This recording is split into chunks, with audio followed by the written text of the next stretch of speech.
Hi guys, welcome back to my channel Life with Unomsadlasa. Today I am joined by Zuzanna, the owner and founder of Zuzanna Wellness. Zuzanna, welcome to my channel. Thank you, Nomsa. How are you? I'm fine, thanks. Please tell us, who is Zuzanna? Zuzanna is the owner of Zuzanna's Wellness, and I own a small factory that make a few products, as well as a coffee shop and a health shop. Okay, when did you start the business? This may come as a surprise to you, but I started my business about 8 years ago. Wow. And the reason why I started my business is my nephew was in need of money to be put through school. So I started baking rusks to support his schooling. And that is how my business actually started 8 years ago, with a packet of rusks, which I sold to anybody that would like to buy a packet of rusks. So that was the start of my business. And here you are today. Yes, I think about 3 years later, I resigned my job. I had a corporate job, and I resigned my job, and then I decided to go full into the hospitality industry. So I started a little factory, and then I realized that there was quite a need for people that wanted to live more healthy, that don't want to eat sugar, carbs, gluten, and a variety of other problem areas, and there's quite a shortage of those availability in the market. And I started focusing on those areas. And today my factory produces a range of baking, condiments, jams and preserves that is gluten-free, sugar-free, cater for people with autoimmune diseases, diabetics, and a number of other illnesses. When people start businesses, they just start a business. They don't really look at what problem they are solving. They just start a business. So I think it's very important, before you start a business, you need to know and understand what problem are you solving. Yes. Yeah, so I'm not just baking, I'm baking for a very specific group of people. I do believe that it is your right as an individual to be able to have a choice of what you like to eat, regardless if you are you don't want to eat gluten, you don't want to eat sugar or carb, may it be for health reasons, personal reasons. You should have the choices available. And yes, there are products available. I'm not saying there's no products available. When I started, they were limited. Today, there is a much larger amount of options available to shoppers and customers. Having a high quality product sometimes become a challenge. And also your competitive pricing. So having it at a price that you can afford, that always remains a challenge, particularly if you come into the area of specialized products like gluten, sugar-free, vegan products. Yeah, so for me, it's a mission for me to try. My drive in life is to provide products to people with alternative dietary requirements, but at a good price and a high quality. What are the challenges?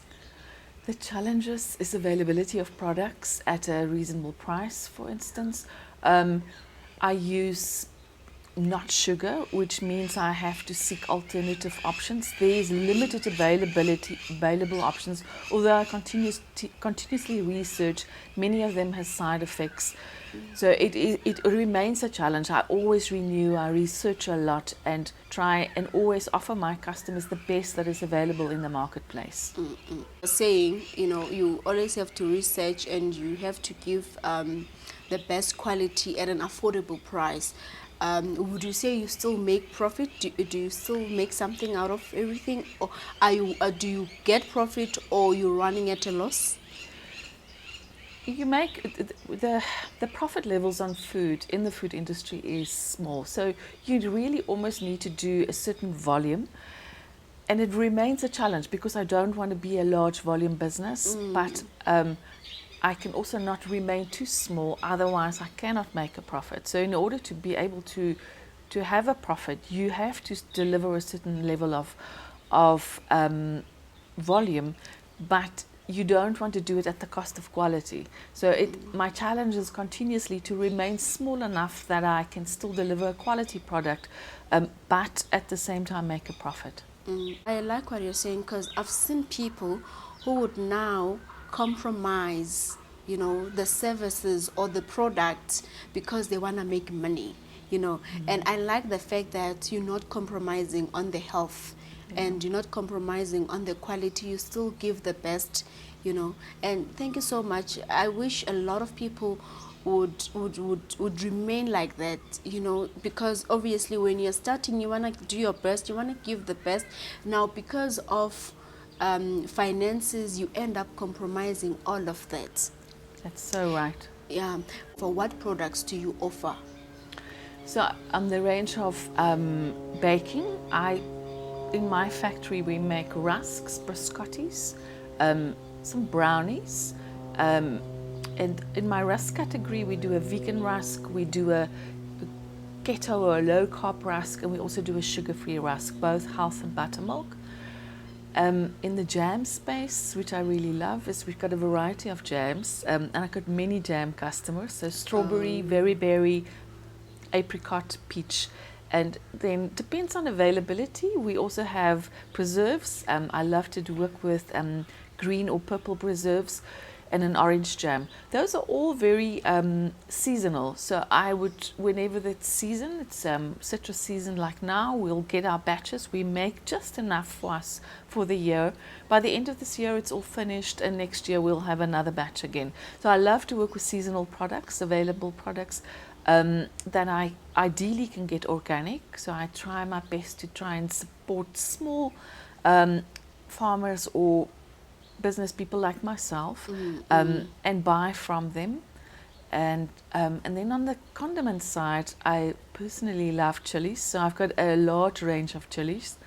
I really love my chilies, so it's smiley juice, grin juice, giggle juice. It's my three sort of flags, so you can ship products, and you can also buy them in a gift box, which makes a lovely gift, particularly now with Father's Day coming. There's sort of three that goes together, although you can buy them individually. Then I've got a sweet chili and Spitfire. Spitfire is nice and hot for those people that really like a bite from habanero and pineapple. And then I've just got a tomato sauce as well as a salad dressing. Tomato sauce, but really close to my heart, because so many people, and particularly children, eat tomato sauce. And tomato sauce, commercial tomato sauce, is so loaded with sugar and preservatives, and our young children eat that.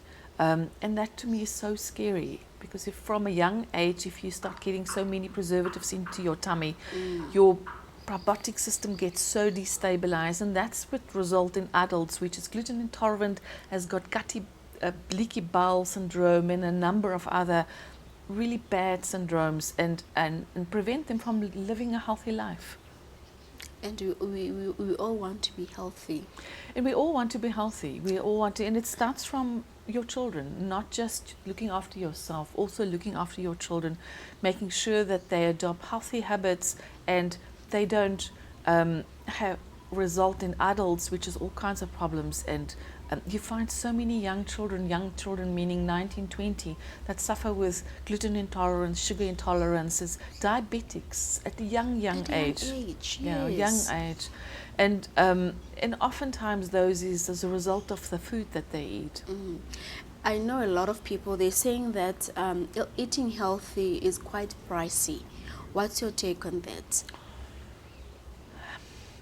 I cannot say it's untrue, but all I can say is if you eat healthy, you will automatically eat less food of a higher quality. So don't fall into the habit of eating high volumes of low quality, but rather eat low volume of high quality. And that way, it really actually is the same thing. Right? So that's true. Yeah. That's true. And I think that people think like that because they don't have so much information. Nobody goes out there, or rather, it's not out there that what you're saying, Guti, it's small quality of high quality, small quantity of high quality. So they think because we eat big quantities, right? So one would think, oh, if this is so expensive, how am I going to afford, certain like how am I going to afford this large quantity? They don't know, but you can actually eat small portions of Yeah. high quality. And thank you so much for that. We need people like you to educate us because we don't know. So we You're can, right. so we can stay healthy. We can live a long life. Yes. Food is a wonderful thing. I love food. That's why I'm in the food industry. That's why I actually decided in the second chapter of my life to work with food, because there's one thing every single human being has got in common with another. I have got in common with you, and that is food. Food, true. And for me, food is art, and it's beautiful, and your body needs it. And this is a fuel tank, not a garbage can. True, right? And so many True. people think this is a garbage can, but it is not. It fuels your body, and if you make the right food choices, you can be a healthy human being. So many of our people are mentally and physically unhealthy, and it all starts with your gut, and your gut is driven by what you choose to put into your petrol tank. True. You started 2002, right? Yes. And you started selling a small pack of Rask, and then you grew to the business that you have today. Yes. Did you get any funding? How did you raise money, to expand the business, to grow the business? No, maybe my husband funded me to an extent, but I really just started small. I started with my Rask. I thought, okay, well, at that time, a packet of Rask was 55 Rand. I thought, wow, how many packets of Rasks do I have to sell to make a living? If one packet is 55 Rand, but 55 Rand and 55 Rand is 110, and 110 and 110 is 220. And before you know it, it becomes more and more. I think my advice would be for anyone starting a new business is not, and particularly if you're not starting with a huge funding behind you, but even if you start with a huge funding behind you, my advice would be to start small. And grow into it, particularly if you're a young entrepreneur and you go into a field that you don't know very well. Start with a little bit and start small. This gives you success, then you go a little bit more. Sometimes en route you have to change your course, because maybe what you had at the time doesn't work and you have to slightly move your course slightly to a different direction. And only the experience of doing it will teach you that. You can't know that up front. You will have to take baby steps in a journey that will learn you. You make mistakes, cost you price, cost you money, and then you reroute. But in order to be an entrepreneur, you have to persevere. You cannot, every time you have a setback, say, oh, well, this is not working for me. It's not going to work. You have to just pick up your stuff and go again into the next direction, and you will experience many setbacks, many. That is the life of an entrepreneur. True. I do not believe that it ever goes away. Even Elon Musk, I think, has setbacks on a regular basis, and he's a successful businessman. If you're in the entrepreneurial business, that is your life. You will always have, and only those with perseverance will survive. True. And people should take those setbacks as a learning curve. It's a learning curve, and you surround yourself with others like you, because you lean on them, you learn from them, and you get your motivation and inspiration from those around you. And I always say, when you starting a business, or when you are in business, you cannot associate yourself with people that are not in business, because they don't have the entrepreneurial mindset. So if you're going to have people that are still working who understands nothing, you're not going to learn anything. Instead, they will demotivate you because they don't understand your language. Absolutely. Because it happens. And I also always say that when you venture into business, don't just do it for money. Do what you love, and when you do what you love, every day you look forward to doing it. And once you start, like you said, it's baby steps. You learn as you go. And you also need to check your competitors, what's happening, because things, they evolve all the time. You can't, you can't stick to what you started with. You need to check your competitors. What is it that they are doing? What's changing? What's in? What can you also implement? What also can you bring in? And what sets you apart from them? You have to. It's what you're saying is so important. You not only have to understand your customer and the customer needs. You need to be able to profile your exact customer. I can tell you exactly what my customer look like. I know they are female. 90% of the time, because they are the ones that buy the food in the house. I can tell you exactly what my customer look like, and therefore I know to who I am selling. But I also know all my competition. I know every single of my competition in this country. I know what they look like. I know what they offer. I know what I'm up to, and I'm friends with them. You need to know your competitors, otherwise you cannot be successful. And research products all the time, changing all the time. At the end of every year, I look at my product range and I think, this doesn't work, that work. This is what my customers is asking me for the whole year, and I'm listening. I'm listening to them, and responding to their demands, because business change all the time. Today, strawberry jam is wonderful. Tomorrow, they want something else. And if I don't respond to the demands of the market, I will be out of business. You will. And all that will happen is someone else will grab up my opportunities, and I will be without it. And it's a very competitive world. It's a very competitive world, and you have to be on top of your business all the time. You eat, sleep, drink. In my life, I eat, sleep, drink Zuzanna's. I am Zuzanna's. Right? Product of the product, because you are Zuzanna. You need to represent. I am Zuzanna's, yes. The reason why I was asking her if she got funding, if you got funding, yes. I know a lot of people, they want to start businesses, but the only thing, or rather the excuse they would have, I'll call it an excuse, because you started without funding. Yes. They would always say, I don't have money to start. Yes. I don't have money to start. You've heard her. She started with no money. A lot of people, they've started with no money, and they didn't grow after they got funding. You need to learn to save. You start with whatever that you have, just like she said, start with whatever that you have, and then you save money. Business has got off-peak and peak times. There are times where you'll have money. There are times where you won't be making money. So if you're going to save money, your savings now, they'll come in when you're not making. You are able to still push the business is able to run itself from the savings. Absolutely. Right? Absolutely. Because, like now, COVID started. How did you survive that? Well, it was quite a shock to my business at the time, because I, at that point in time, like many other new entrepreneurs, was mostly surviving on markets. That was my shops, because I didn't have a physical shop. The only way I could sell my products was at a market. And all of a sudden, 26 April, I think, May, what was it? No markets. And I sat here, and I couldn't even go outside my property. I couldn't get my ladies that helped me to cook. It was me, myself, and I on my property. And I thought, what am I going to do?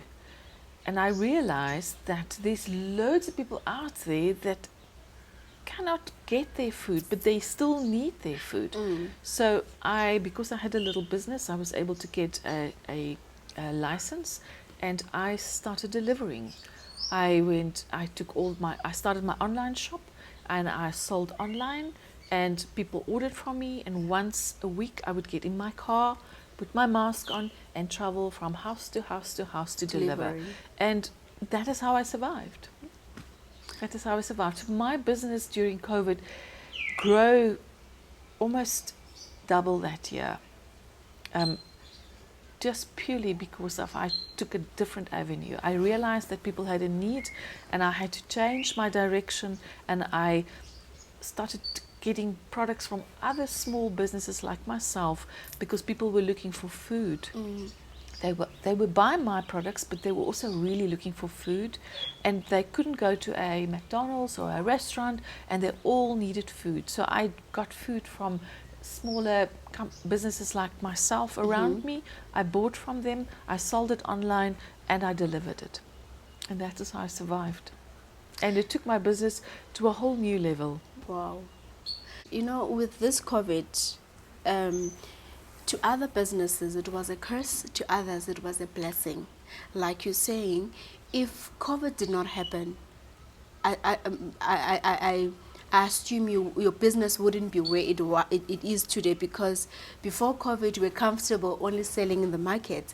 But now, when COVID hit, it made you now think out of the box. It made you, get out of your comfort zone to think, Guti, how do I now make it work?